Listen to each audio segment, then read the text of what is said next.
तो मला नेहमी म्हणतो तुझी बस सुटली बस सुटली. अभि बोल अभि. तू काय मला छळतो रे सकाळपासून. काय मी बेसिकली प्रेक्षकांना ते आवडू दे किंवा नको आवडू दे ह्यासाठी हेल्दी फ्लर्टिंग करत नव्हते या घरात आल्यापासून. मला एंटरटेनमेंट पाहिजे ह्या घरात आणि एक मस्त चिकणा मुलगा आहे ह्या घरात. सो लेट मी बी लाईट. कारण इथे 100 days काढायचं हा खूप मोठा टास्क आहे आणि इट इज व्हेरी डिफिकल्ट. आणि जेव्हा आमच्याकडे रोज टास्क येतात तेव्हा ते ब्लाइंडर्स खाली जातात आणि माइंड गेम्स खेळले जातात. त्या अँटिसिपेशनमध्ये ऑलमोस्ट आमचा जीव जातो.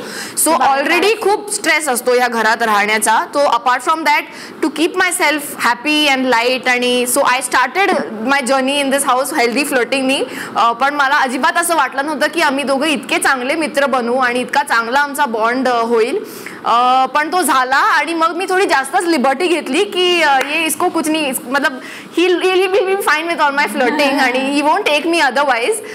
म्हणून मी चालू असतं माझं. हो नक्कीच प्रिपेअर व्हायचं काय त्याच्यात. म्हणजे it is very clear between us that we are very good friends आणि आमची खूप प्युअर फ्रेंडशिप आहे. म्हणजे जितकं मी त्याच्याबरोबर हेल्दी फ्लर्टिंग करते तितकंच तो त्याच्या फॅमिलीविषयी जॅस्मिनविषयी माझ्याशी खूप बोलत असतो. आय थिंक मॅक्झिमम घरात तो त्याच्या फॅमिलीबद्दल बेबीबद्दल माझ्याशी बोलतो.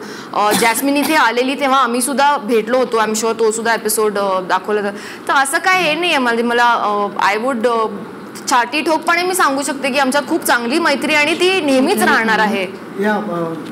Same thing. आणि त्या गोष्टीचे आम्ही सगळे साक्षीदार आहोत. ऍब्सोल्युटली साक्षीदार आहोत. नाही हे खूप क्लिशे आहे मला वाटतं फ्रेंडशिप. म्हणजे मला आवडत नाही. आम्ही आता मीडिया फील्डमध्ये आहे तर असे स्पेक्युलेशन्स करत असतात. मीडिया पण करत असतं. पण मला हे मला फार क्लिशे वाटतं. फ्रेंडशिप आहे फ्रेंडशिपच्या पेक्षा जास्त ती मला खूप जवळची आहे. बिकॉज इमोशनली खूप आम्ही कनेक्ट झालो आहे. इथे 100 दिवस राहणं खूप कठीण आहे. आम्हाला वेळ पण आत्ता माहिती नाही आहे किती वाजलेत. काहीही आम्हाला माहिती नाही आहे. एक इमोशनल सपोर्ट तिने ज्या प्रकारे मला दिला आहे ते खूपच कौतुकास्पद आहे. आणि मला बाहेर जाऊन पण हेच टिकवायचं आहे.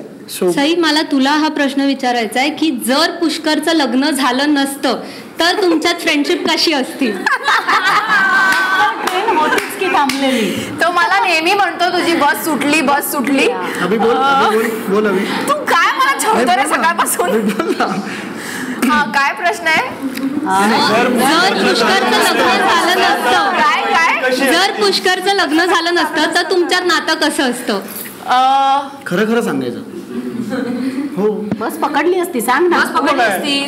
सगळे बोलले. पुष्करला पण हाच प्रश्न असू शकते ना. म्हणजे की तुझं लग्न झालं नसतं तुझं काय असतं. माझं लग्न नसतं झालं मला मुळात डिप्लोमॅटिक बोलायला आवडत नाही. हो मी नक्कीच विचार केला असता. विचार केला नाही नक्की विचार केला असता.